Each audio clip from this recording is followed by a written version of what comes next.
এই পৃথিবীর সবচাইতে নির্যাতিত, নিপীড়িত এবং দুঃখ ক্লেশে ভরা মানুষটাকে আল্লাহ পাক এই এক মুহূর্তের জন্য জান্নাতে ঢুকে দিয়ে বের করে নিয়ে আসবে।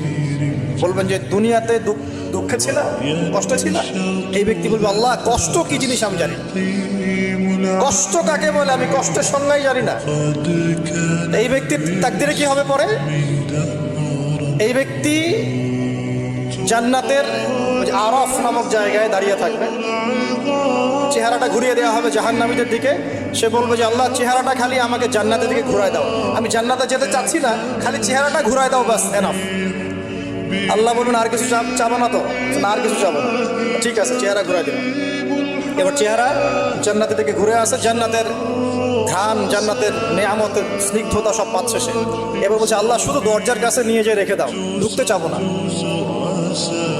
আল্লাহ বলবেন যে এইবার কথা দিয়ে কথা রাখবা, ঠিক আছে, জান্নাতের দরজার সামনে গিয়ে রেখে দাও।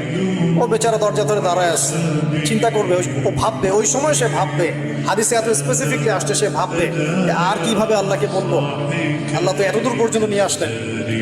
এরপর বলবে যে জাস্ট একটু উকি দিব, আল্লাহ খালি একটু উকি দিব, ঢুকানোর দরকার নেই, খালি উকি দিব।